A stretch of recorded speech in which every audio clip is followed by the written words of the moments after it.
Assalamualaikum warahmatullahi wabarakatuh. Salam guru penggerak. Bapak Ibu yang luar biasa, kali ini saya akan memaparkan tentang aksi nyata saya pada modul 1.4 tentang budaya positif. Perkenalkan, nama saya Rozriza Julianti, SPD MPD. Saya mengajar di SMA Negeri 6 Pekanbaru. Saya merupakan calon guru penggerak angkatan 7. Dengan Ibu Fasilitator Ibu Nelwati SPDI MPD dan pengajar praktek Pak Donizar SSE.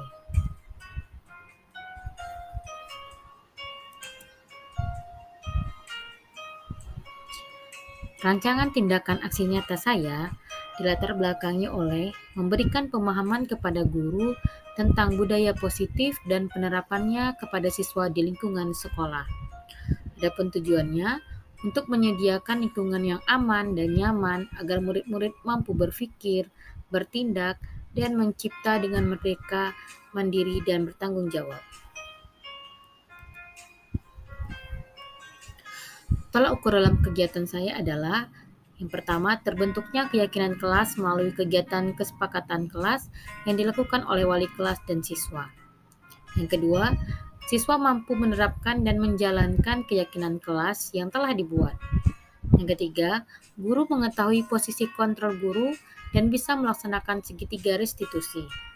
Dan yang keempat, guru memahami mana hukuman atau konsekuensi.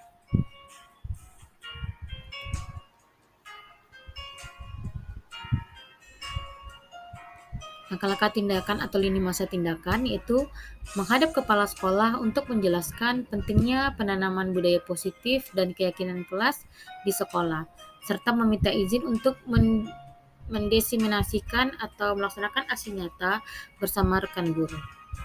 Yang kedua, mengumpulkan rekan guru untuk melakukan desiminasi pemahaman materi budaya positif. Ketiga, berkoordinasi dan berkolaborasi dengan rekan guru atau wali kelas untuk membuat keyakinan kelas. Tentunya, guru diberikan pelatihan terlebih dahulu untuk bagaimana cara membuat keyakinan kelas. Dan yang keempat, memantau, merefleksi, dan mengevaluasi keyakinan kelas yang telah dibuat.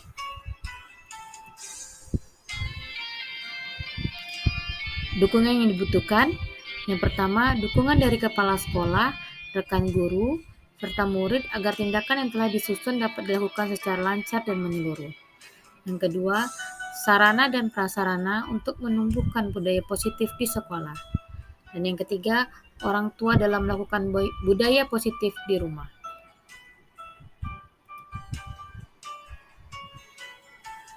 Berikut merupakan aksi nyata saya yang dilakukan di SMA Negeri 6 Pekanbaru bersama rekan-rekan guru yang ada di sekolah. Silakan menyaksikan. Assalamualaikum warahmatullahi wabarakatuh.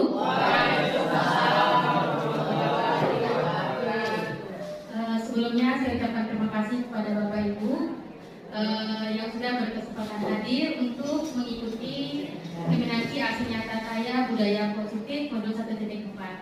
Bapak Ibu, alhamdulillah selama 3 bulan pertama saya sudah menyelesaikan pendidikan guru penggerak angkatan 7 untuk modul 1, dan pada kesempatan kali ini saya akan memaparkan aksi nyata saya. Bapak Ibu semuanya, perkenalkan, mungkin sudah tidak asing lagi, nama saya Rozriza Julianti. Saya guru BK di SMA Negeri 6 Pekanbaru dengan Ibu Fasilitator saya Ibu Nelwati dan pengajar praktek saya Pak Donizar. Bapak Ibu semuanya, sebelum saya memaparkan tentang materi budaya positif, di depan Bapak Ibu sudah ada kertas warna. Saya ingin merefleksikan kembali kepada Bapak Ibu. Bapak Ibu punya kekuatan apa yang ada dalam diri Bapak Ibu? Silakan Bapak Ibu menggambarkan, terserah apapun itu. Misalnya Bapak Ibu menggambarkan sebuah matahari, tapi Bapak Ibu nanti bercerita, saya menggambarkan matahari. Kenapa? Matahari itu yang saya jadikan gambaran saya, seperti itu. Bisa Bapak Ibu? Kami persilakan terlebih dahulu. Ya, di dalam diri kita misalnya Bapak Ibu menggambarkan diri Bapak Ibu, misalnya saya menggambarkan diri saya sebagai matahari. Kenapa saya menggambarkan sebagai matahari? Karena bagi saya matahari itu dengan ikhlas menyinari siapa saja tanpa pamrih. Gitu. Ada alasannya kenapa? Saya mau menjadi buku karena apa? Saya mau menjadi pena karena apa?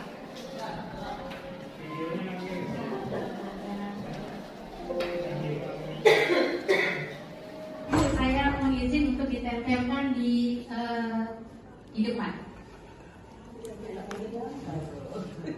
Mau gambar buku, bisa saya ingin menjadi buku karena apa? Saya menjadi kunci karena apa?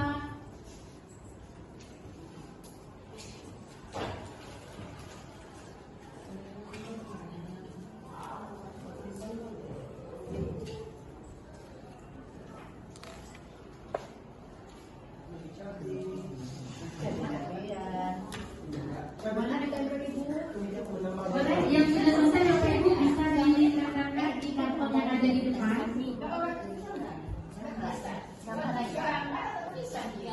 Gambar. Bar.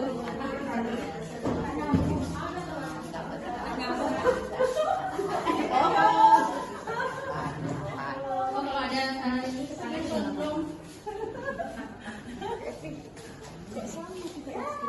Ada yang sama, berarti sehati dong.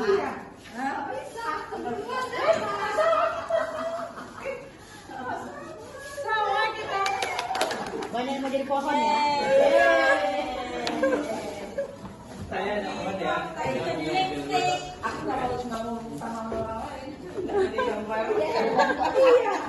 Baik Bapak Ibu, terima kasih untuk gambar-gambar yang luar biasa.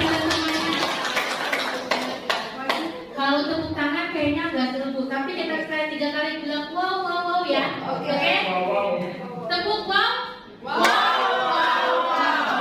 Oke, Bapak Ibu ini bisa kita terapkan di kelas. Jadi pelajaran apa saja bisa kita terapkan di kelas. Jadi kalau Kajian Dewantara mengatakan bahwa belajar sambil bermain itu lebih asik, karena apa? Kita memerdekakan siswa. Oke, Bapak Ibu ini banyak sekali gambar Bapak Ibu dan saya lihat ada gambar yang sama. Berarti punya pemikiran yang sama, terjadi yang sama. Oke, saya boleh saya minta pendapatnya? Ini gambar siapa? Kenapa memilih ini? Oke, kenapa Bu Windu menggambarkan pohon? Kenapa pohon? Karena menurut saya pohon itu di dalam diri kita sendiri harus menjadi kuat untuk bisa meneduhkan semua orang yang bisa mengambil manfaat positif dari pohon tersebut. Wow, luar biasa, tepuk tangan untuk Windu. Baik, ini perwakilan dari pohon. Ada juga ini perwakilan dari rumah. Oke, ini gambar siapa? Menarik. Ada antena di atasnya. Oh, wifi, antena wifi. Siapa? Oh ya, Bu Helen silakan.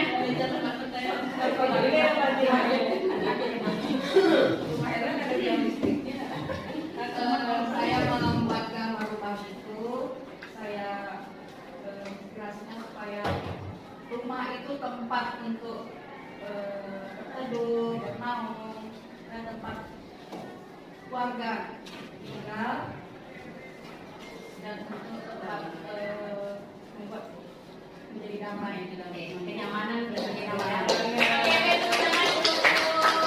Terima kasih Bapak Ibu. Ini banyak sekali. Terakhir, siapa yang mau memaparkan gambar yang dibuat? Yang saya Bu yang paling pojok. Yang ini Bu? Ya. Oh, oke, baik, silakan Bu Rida. Saya mau menjadi bola atau lampu. Oh, di bola. Iya, bola cuma ya sepertinya matahari di situ. Dan kadang nggak nampak, tertutup dengan tulisan ininya. Saya mau menjadi bohlam atau lampu itu karena bisa menerangi, karena bisa memberikan pencerahan terhadap para siswa saya. Itu buat saya. Oke, baik, tepuk tangan untuk Bu Rida. Terima kasih Bapak Ibu yang luar biasa, hebat sekali pencapaian Bapak Ibu, dan saya kembali ini bisa kita terapkan di pembelajaran sehari. Pembelajaran apa itu? Baik itu pembelajaran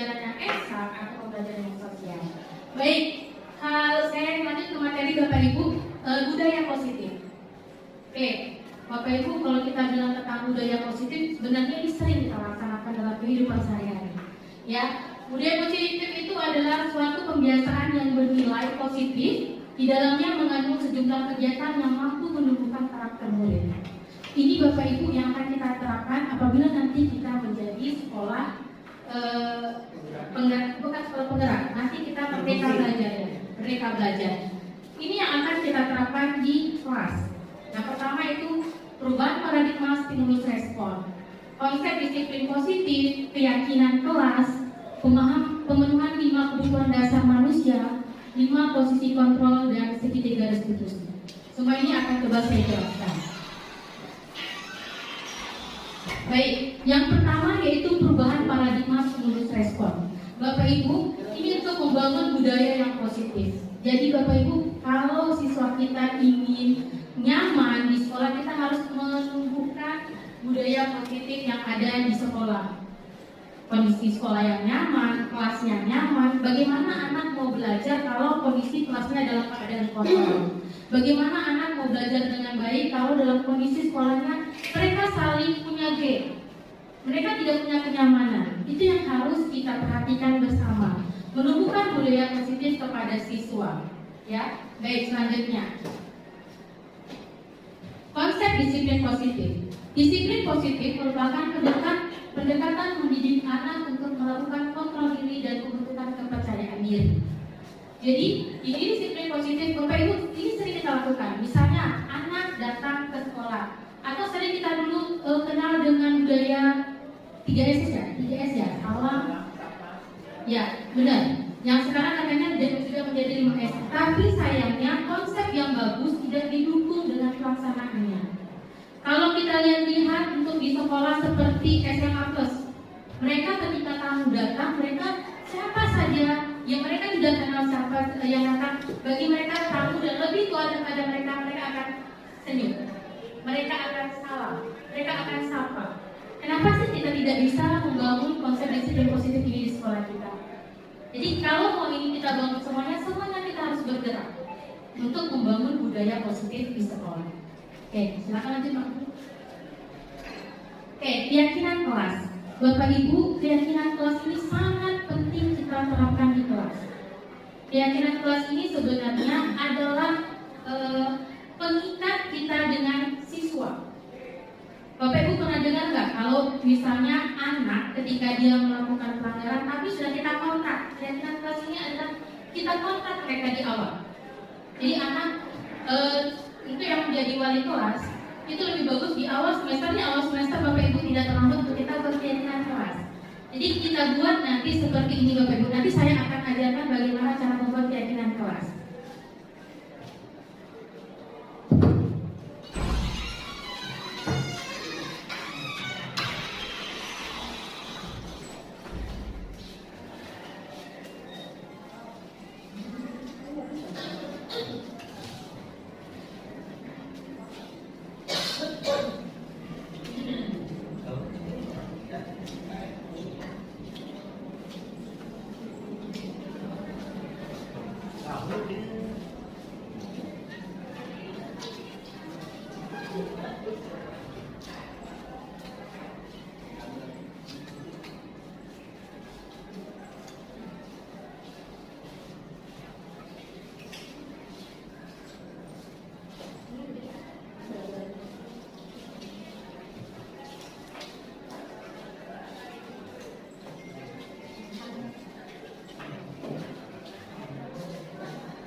Baik Bapak Ibu, kita akan membuat bagaimana cara membuat keyakinan kelas. Keyakinan kelas itu merupakan kontrak kita kepada anak.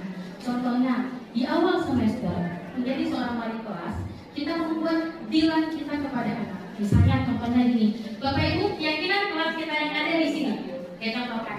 Bapak Ibu, menurut Bapak Ibu selama 1 semester ke depan, ini saya memposisikan sebagai guru, Bapak Ibu sebagai siswa ya.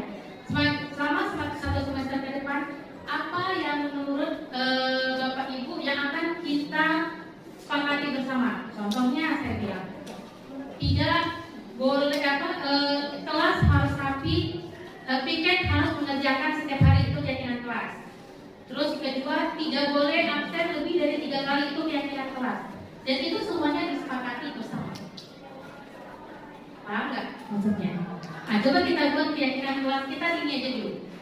Menurut Bapak Ibu, apa yang akan kita lakukan sampai nanti akhir? Misalnya tidak boleh mengeluarkan handphone atau tidak boleh menggunakan gadget selama proses ini, itu adalah keyakinan kelas. Tapi nanti kalau Bapak Ibu berada di kelas itu kita buat rancangannya selama 1 semester. Tidak boleh absen lebih dari 3 kali atau tidak boleh datang terlambat. Berapa menit waktu yang kita kasih itu datang terlambat. Tidak boleh mengganggu teman. Pokoknya kita letakkan kepada siswa-siswa yang ini kan. Sekarang saya minta Bapak Ibu membuat keyakinan kelas kita di sini. Apa yang tidak boleh kita laksanakan?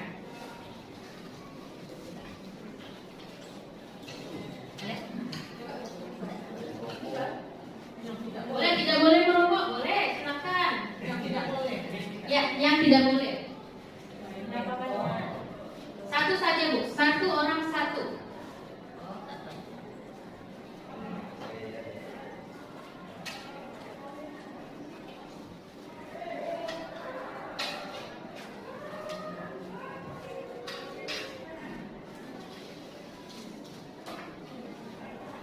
Oke, yang sudah selesai boleh kembali Bapak Ibu untuk menempelkan di depan.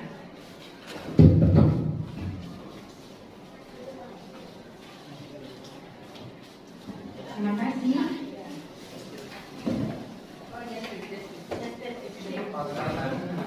Panik kiranya. Oh, biar dia tahu.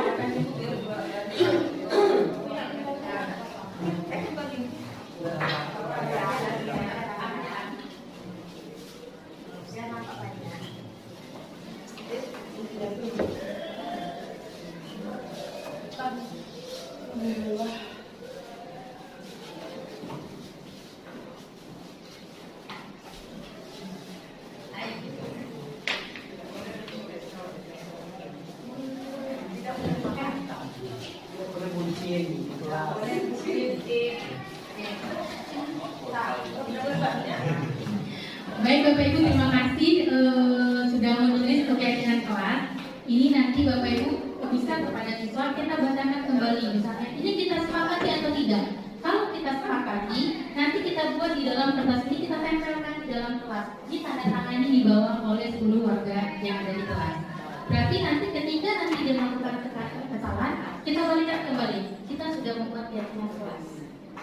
Jadi itu disepakati bersama. Contohnya, misalnya jaga etika bicara sama kawan dan guru. Oke, bagus. Nanti kalau memang gimana anak-anak apakah ini kita sepakati? Sepakati misalnya. Kita jadikan ini 1. Itu. Yang kedua, kalau yang kita buat bermain game di saat pembelajaran. Oh, maksudnya ya. Jangan bermain game di saat jam pelajaran. Bagaimana kalau kita sepakati misalnya tempel kembali. Kita baca semuanya. Boleh seluruh warga kelas boleh menentukan mana yang mau disepakatinya, mana tidak. Jadi usahakan kalau memang yang agak-agak mirip nanti Bapak Ibu gabungan saja. Keyakinan kelas jangan terlalu banyak. Yang penting kita bisa memahaminya. Ya Bapak Ibu ya, ini contoh dari keyakinan kelas. Tepuk tangan untuk kita semuanya. Lanjut. Pemenuhan 5 kebutuhan dasar manusia. Ya, ketika kita mendapatkan apa yang kita inginkan, sebetulnya saat itu kita sedang memenuhi 1 atau lebih dari 1 kebutuhan dasar kita. Bapak Ibu, mungkin kita sering bergaul bersama. Ada teman-teman kita mungkin yang biasanya dia diam, tiba-tiba pada saat itu kita tegur, mungkin kita bercanda sedikit langsung dia membludak. Ada 5 kebutuhan dasar ini yang harus kita penuhi Bapak Ibu. Dan ini yang harus kita pahami kepada siswa. Bukan hanya kepada siswa tetapi juga kepada rekan-rekan kita. Pertama, kebutuhan untuk bertahan hidup. Cinta dan kasih sayang. Kebutuhan untuk kebebasan atau kebutuhan akan pilihan, kesenangan, kebutuhan akan rasa senang dan penguasaan atau power. Kebutuhan pengakuan atas kemampuan. Banyak di antara kita yang mengatakan ketika anak yang mereka ketika keluar dari kebutuhan dasarnya, wah mereka berhasil, wah mereka nggak bisa diatur. Tapi ketika kita ambil lagi benang merahnya, mungkin pada saat itu 5 kebutuhannya ada 1 yang tidak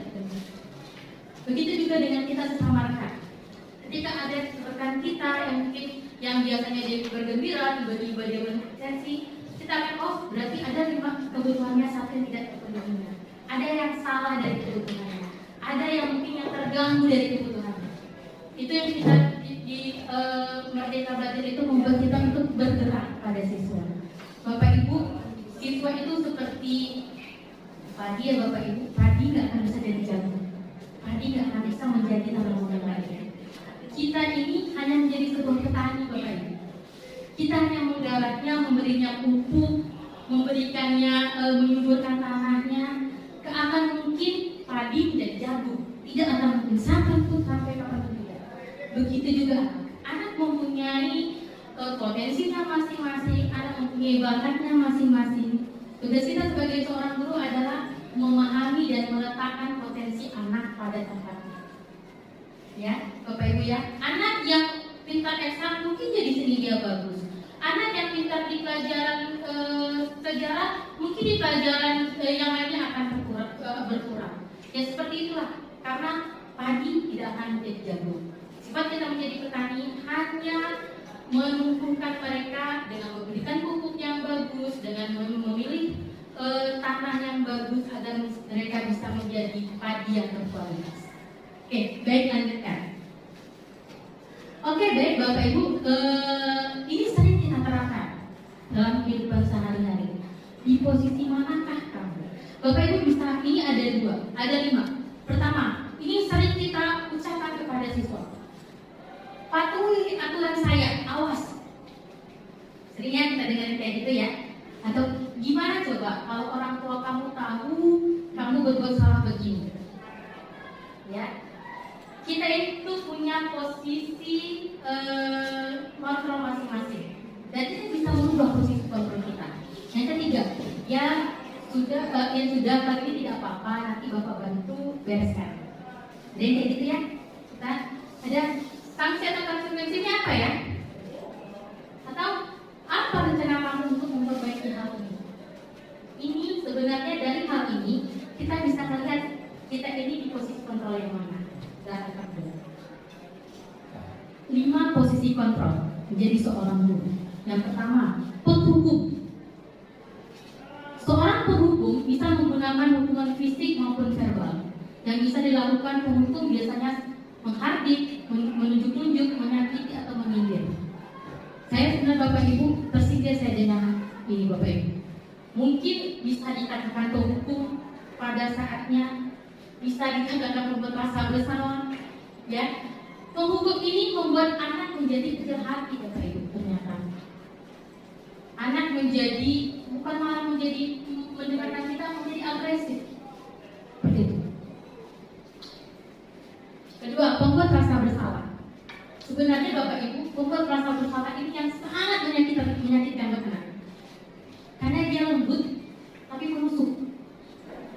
Pada posisi ini biasanya guru akan bersuara lebih lembut, membuat orang merasa bersalah, akan menggunakan keheningan yang membuat orang lain merasa tidak nyaman, bersalah atau rendah diri. Kita sering dengar kalau guru-guru ini, nah itulah kamu, gak kasihan kamu sama ibu kalau kamu buat kayak gitu. Ya kasihan kamu sama ibu udah bilangin apa juga berubah. Itu sebenarnya Bapak Ibu kita sedang memposisikan kita menjadi pembuat rasa bersalah. Ya, lanjut. Teman. Nah, menjadi posisi teman, guru Pak ini biasanya teman ini guru-guru muda Bapak Ibu. Karena mencari simpatik. Ya. Guru pada posisi ini tidak akan menyakiti murid, namun akan tetap berupaya mengontrol murid melalui persuasi. Tapi ingat Bapak Ibu, ketika kita menjadi termasuk murid, ada kalanya ketika kita tidak membantu murid, murid akan kecewa dan membandingkan kita dengan orang lain. Posisi teman membuat siswa ketergantungan sama kita, sangat tergantung sama kita, karena dia merasa ketika dia salah, dia punya backup. Tapi ketika backupnya tidak memenuhi apa kebutuhannya, dia akan merasa kecewa dan sangat membencinya. Jadi posisi teman ini untuk menjadi guru, ya biasanya guru-guru muda Bapak Ibu, saya juga merasakan dulu ketika awal-awal saya menjadi teman bagi siswa. Menjadi mereka sangat membutuhkan saya, membandingkan, oh sama guru itu enak, sama ibunya enak, dia bisa memahami kita. Seperti itu. Oke, lanjut. Berikutnya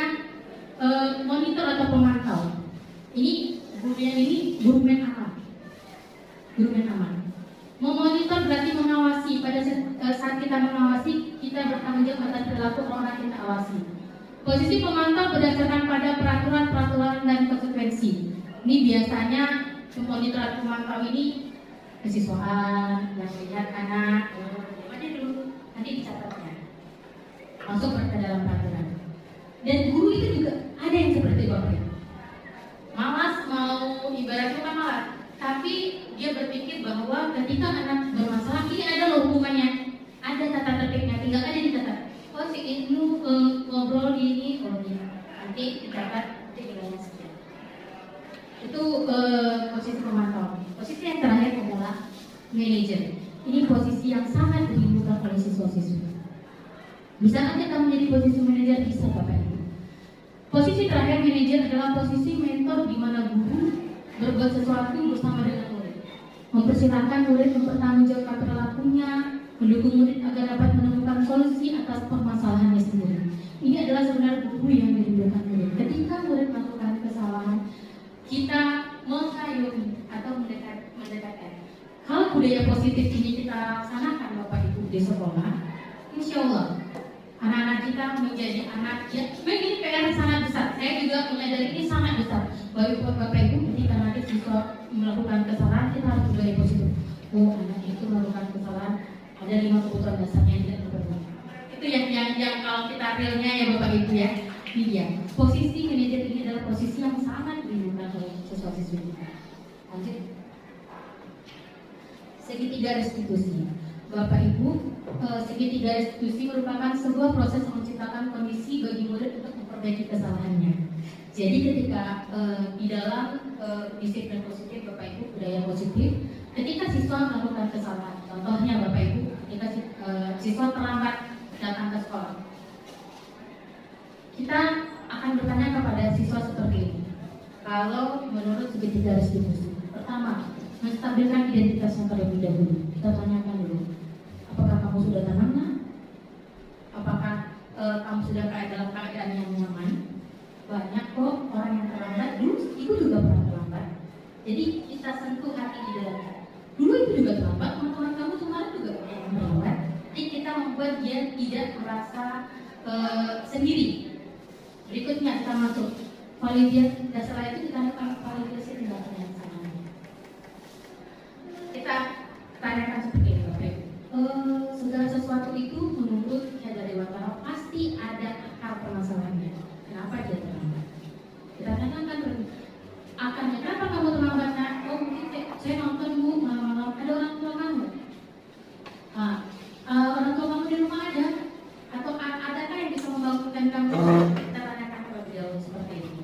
Oleh terakhir menanyakan keyakinan. Keyakinan ini kembali ke keyakinan kelas yang kita buat. Tanyakan. Baik, kamu terlambat ya? Kira-kira besok bisa datang lebih cepat nggak dari itu? Kita sudah buat keyakinan kelas loh kemarin sama-sama. Kamu masih ingat nggak keyakinan kelas kita kemarin itu apa? Nah, kita buat mereka untuk menyadari lagi keyakinan yang sudah mereka buat. Seperti itu Bapak Ibu. Ini dia segitiga restitusi. Oke, ini apa bedanya hukuman, konsekuensi dan restitusi? Bapak Ibu, hukuman bersifat satu arah dari pihak guru yang memberikan, dan murid hanya menerima suatu hukuman tanpa melalui suatu kesepakatan. Sedangkan konsekuensi adalah terencana atau sudah disepakati. Dan restitusi adalah proses menciptakan kondisi bagi murid untuk memperbaiki kesalahan mereka. Saya ada sebuah pertanyaan yang akan kita jawab bersama-sama.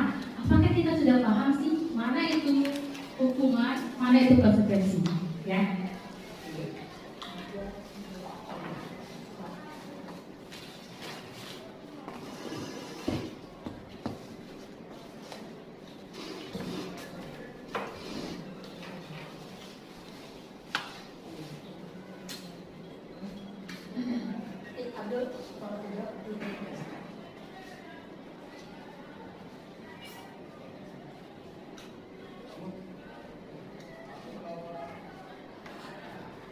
Ini ada beberapa pertanyaan, nanti kita lihat apakah sebenarnya saya jawab pertanyaan ini Bapak Ibu sudah beberapa kali pasti ada salah.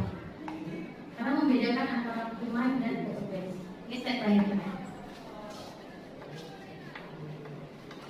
Oke,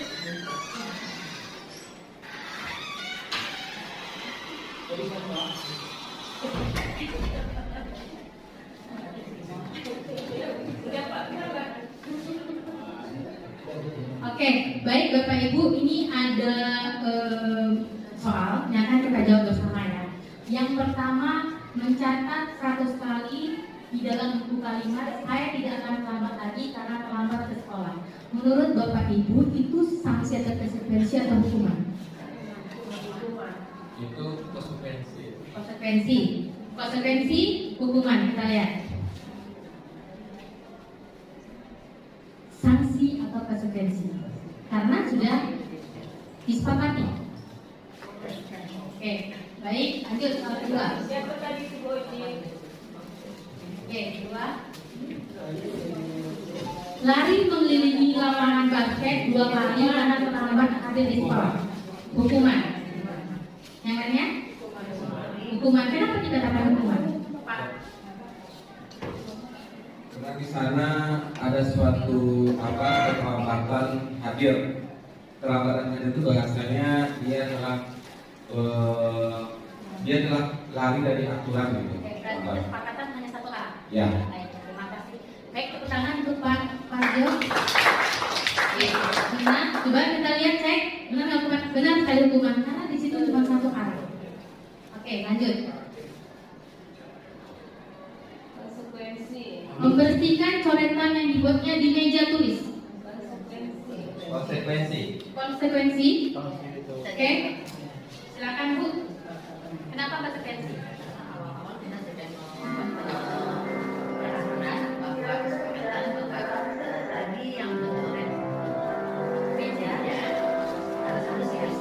Oke, baik, silakan Pak Zul.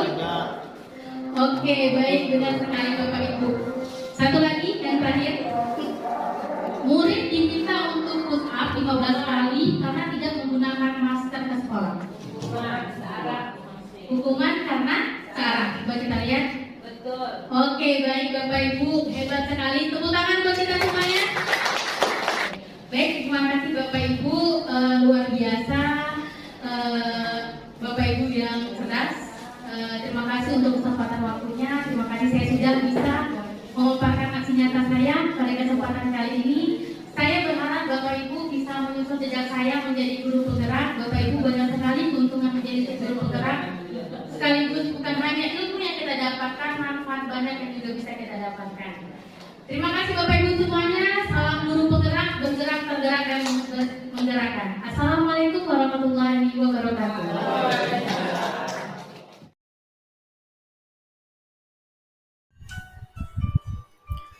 Oke, baik Bapak Ibu, tadi sudah menyaksikan tentang aksi nyata saya yang saya lakukan di lingkungan Sekolah SMA Negeri 6 Pekanbaru bersama rekan-rekan guru. Berikutnya adalah aksi nyata saya yang saya lakukan atau yang saya kerjakan di komunitas MGBK Kota Pekanbaru bersama guru-guru BK di seluruh Kota Pekanbaru, SMA, SMK, dan MA. Silakan menyaksikan. Assalamualaikum warahmatullahi wabarakatuh. Terima kasih sebelumnya saya ucapkan kepada Bapak Ibu yang sudah menyempatkan waktunya. Ini kali kedua kayaknya saya memberikan materi di sekolah ini kayaknya. Sehingga saya memberikan materi tentang literasi. Ini aksi nyata saya tentang budaya positif. Oke. Kalau kita bicara tentang budaya positif, Bapak Ibu, ini sebenarnya sering kita laksanakan dalam kehidupan sehari-hari. Budaya positif adalah suatu pembiasaan yang bernilai positif, di dalamnya mengandung sejumlah kegiatan yang mampu menumbuhkan karakter murid. Saya yakin yang sudah melaksanakan Merdeka Belajar pasti sudah melaksanakan hal-hal yang ada di dalamnya. Contohnya, perubahan paradigma stimulus respon, konsep disiplin positif, keyakinan kelas, pemenuhan 5 kebutuhan dasar manusia, 5 posisi kontrol, dan segitiga restitusi. Hal ini yang sering kali kita dengar dan dilaksanakan pada Merdeka Belajar. Untuk membangun budaya yang positif, sekolah perlu menyediakan lingkungan yang aman dan nyaman agar murid-murid mampu berpikir, bertindak, dan menciptakan merdeka, mandiri, dan tanggung jawab. Bapak Ibu, hal ini sebenarnya sering kita laksanakan. Contohnya, kita yang sering kita laksanakan budaya 3S, ya kan? Ketika kita ada di sekolah, kita menciptakan suasana yang nyaman bagi anak-anak kita. Kalau nyaman, anak datang ke sekolah itu merasa enak. Tapi ketika dia merasa masuk ke kelas, merasa ketakutan, itulah sering terjadi kadang-kadang anak yang tidak masuk. Kita kadang berpikir kenapa mereka tidak masuk, kenapa anak selalu di pelajaran A itu mereka tidak ada. Nanti di pelajaran lain mereka ada.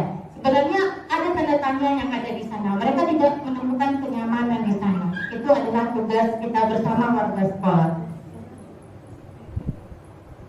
Konsep disiplin positif. Disiplin positif merupakan pendekatan mendidik anak untuk melakukan kontrol diri dan pembentukan kepercayaan diri. Ini adalah tugas kita dan tugas seluruh warga yang ada di sekolah. Bapak Ibu, segala sesuatu itu ketika bertindak harus dimulai dari diri kita sendiri. Ketika kita meminta anak untuk disiplin datang tepat waktu, kita yang harus dulu memberikan contoh. Karena ketika kita tidak memberikan contoh hal tersebut, anak-anak akan membandingkan. Dia tidak akan melihat sosok figur yang ketika bapak atau ibunya ngomong, anak datang tepat waktu, nak ini dan ini. Sedangkan dia membuat hal seperti itu. Jadi yang dikatakan bahwa guru itu hanya ngomong saja. Jadi untuk melakukan perubahan harus dimulai dari diri kita sendiri. Keyakinan kelas. Saya yakin masih banyak guru BK yang dikasih oleh fungsi menjadi wali kelas.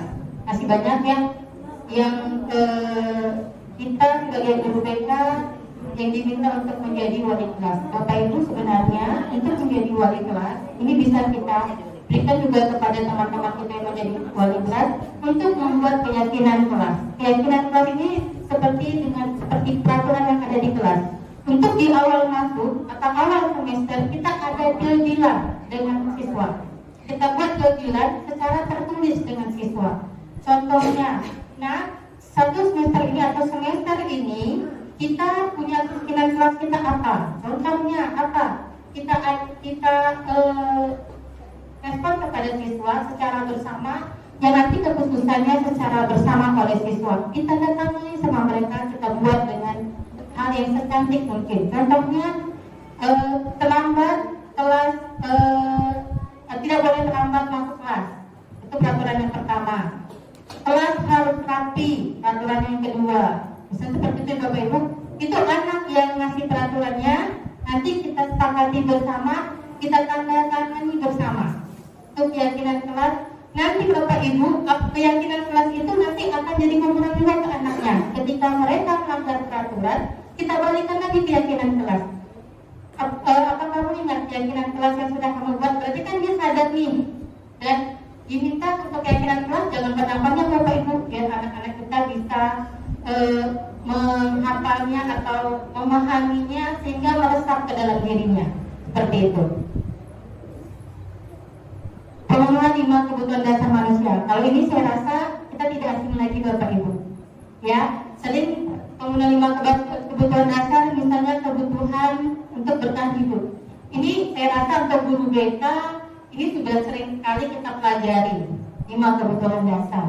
Jadi Bapak Ibu, ketika nanti mungkin kita sama guru, ketika biasa dia ceria, biasa dia bergembira, tiba-tiba dia menjadi orang yang sensitif, kita harus memahami bahwa mungkin ada kebutuhan dasarnya tidak terpenuhi. Mungkin ada masalahnya, begitu juga dengan siswa. Misalnya siswa kalau datang terlambat, kita biasanya kalau kita kenapa kalian datang terlambat, langsung membentak hal seperti itu.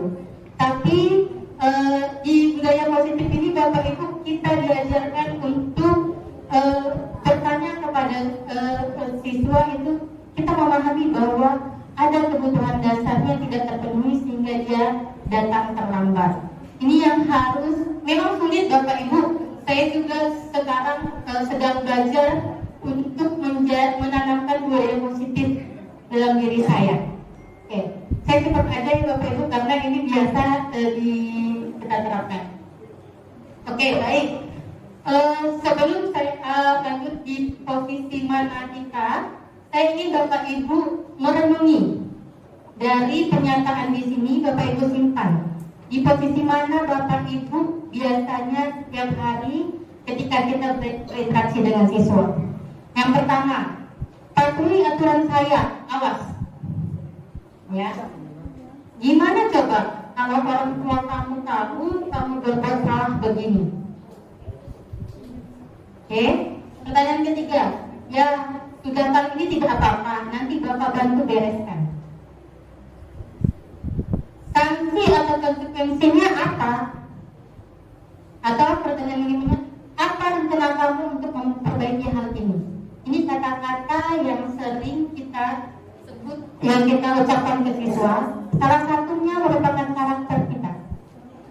Sudah, Bapak Ibu simpan di dalam hatinya, yang mana yang sering kita ucapkan, di posisi mana kita sebenarnya.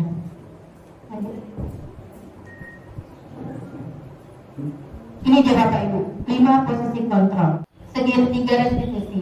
Bapak Ibu, ketika kita mendapati anak kita yang melakukan kesalahan, hal yang sering terjadi adalah kita langsung menghardik, langsung menghukum tanpa mengetahui apa akar dari permasalahannya.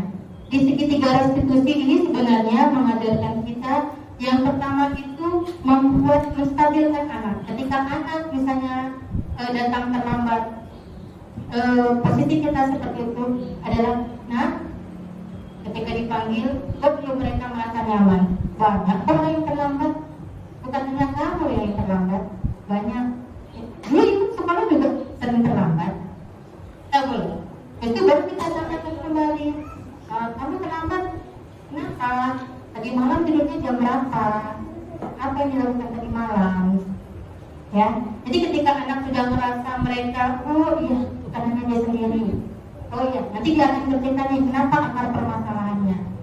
Lalu setelah itu Bapak Ibu, nanti kita atur kembali, misalnya di kelas Bapak Ibu ya.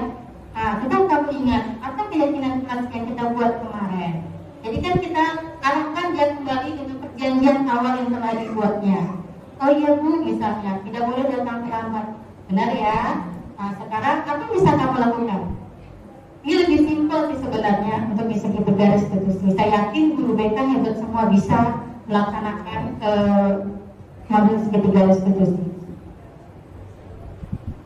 Oke, ini apa bedanya? Sering sekali kita susah membedakan apa itu hukuman, apa itu konsekuensi, dan apa itu restitusi. Terima kasih kesempatannya. Semoga apa yang disampaikan bisa diterapkan di sekolah dan menjadi pelajaran buat kita semuanya. Sekian dari saya. Assalamualaikum warahmatullahi wabarakatuh.